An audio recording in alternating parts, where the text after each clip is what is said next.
Good morning. It's 9 AM. So, kakagaling ko lang ng palengke. Namili ako ng mga lulutuin ko for today. Tsaka yung stock namin for the whole week. So, yun. Hindi ko na na-videohan yung pamimili ko. Masyadong maraming tao sa palengke. And, dumaan rin ako ng supermarket para bumili ng ng ibang gamit namin para dito sa bahay. Lalong-lalo na ang payong! Yan, buy one take one siya. So, bumili ako.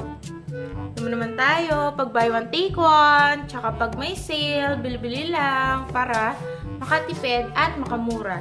Pero, take note, minsan hindi ka rin nakakatipid kahit sale. Niloloko ko lang kayo ng sale. Minsan lang hindi ko sinabing lagi. Wala ko sinisiraan na. So, yun. Today, ang recipe ko is hipon. Iluluto ko siya sa garlic at dairy cream. Yun lang. Igigisa ko lang siya ulit.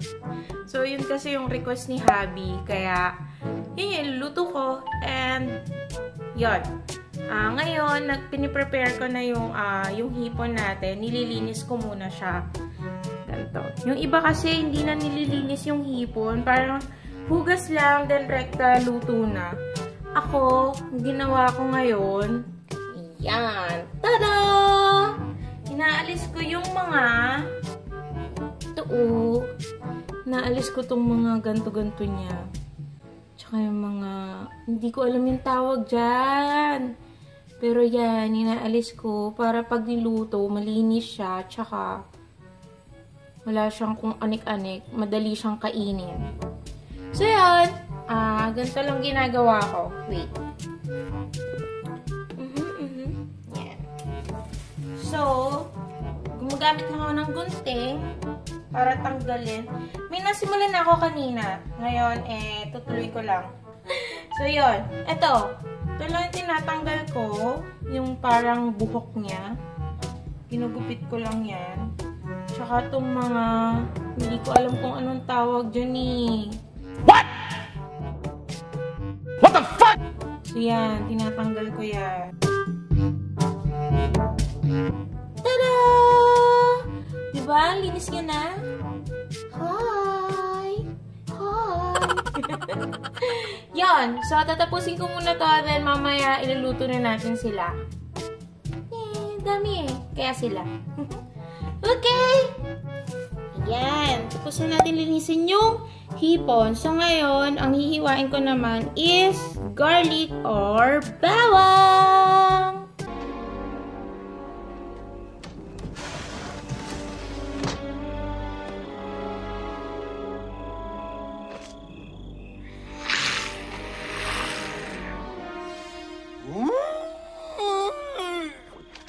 Garlic.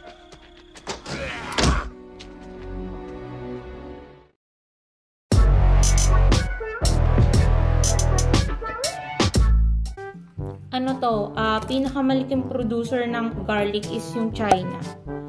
And, alam nyo ba na meron tayong National Garlic Day? Yes, meron. April 19 raw, pero ewan ko bakit ngayon ko lang yung narinig. Actually, ngayon ko lang yung narinig. Tapos, yung builders daw ng yung Great Pyramid sa Egypt, kinakain daw nila garlic para raw bigyan sila ng lakas. Ewan ko kung totoo yun. Pero yun, bukod sa alam nating ang garlic, nakakataboy raw ng mga vampira at mga aswang. Garlic!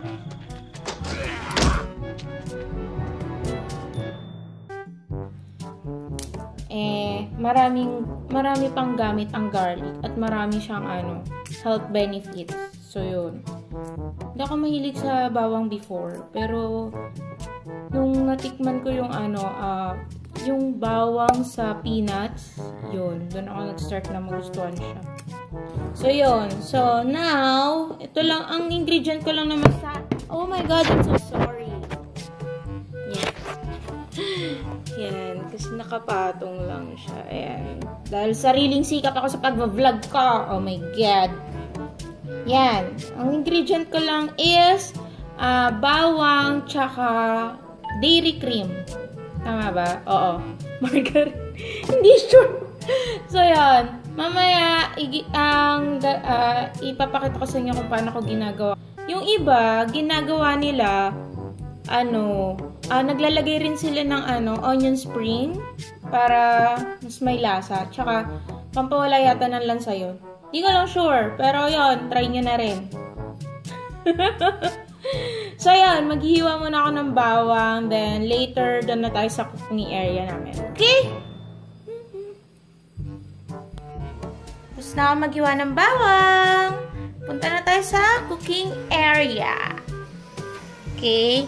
Diba naghiwa ako ng bawang? Mabaho siya sa kamay. Pero, tip lang, kung maghuhugas kayo ng kamay after nyo maghiwa ng bawang, pwede nyong gawin is, para mawala yung amoy niya sa kamay nyo, hugas kayo sa running water, tapos i-rub nyo lang yung kamay nyo sa kahit na anong stainless na gamit. Ako nirub ko yung kamay ko sa sa sandok na stainless. Nawala agad yung amoy niya. Galing!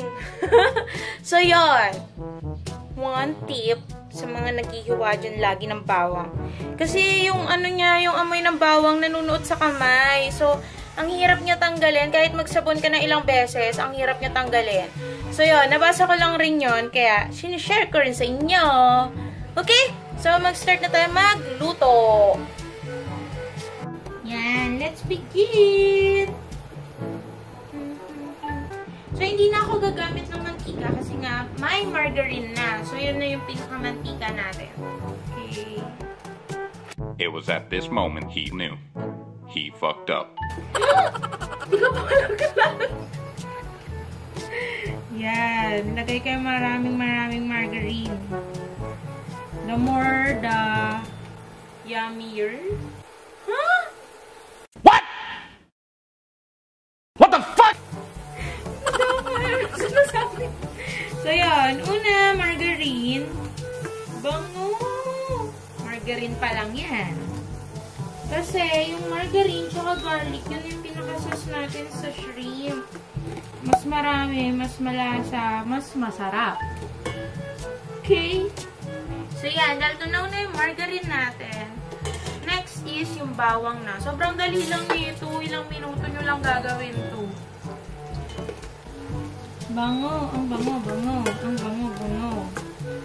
So, yung bawang, i-toast nyo ng konti para masarap. Konti lang. Huwag masyado.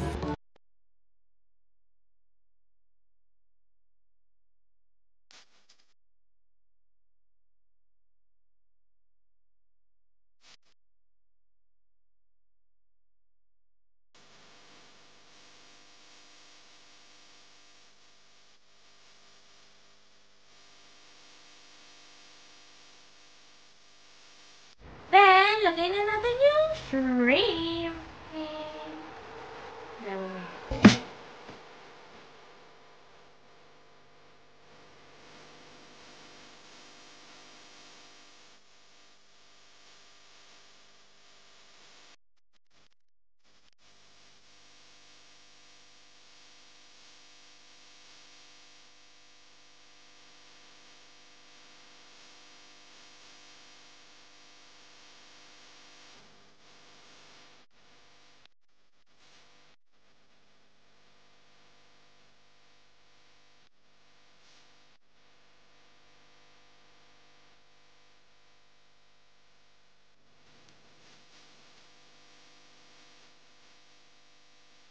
Hinihintay ko na lang maluto yung shrimp. So, habang hinihintay ko maluto yung shrimp, magsasaing naman po para later, makakain na at matikman ang recipe natin for today.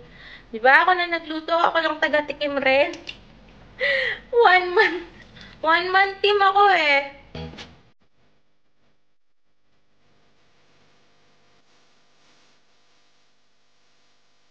So, tapos sa magluto, eto na. Kakain na tayo. Magkakamay lang ako kasi mas masarap yung pagkain ng hipon. Pat, nakakamay lang. So, subukan na natin.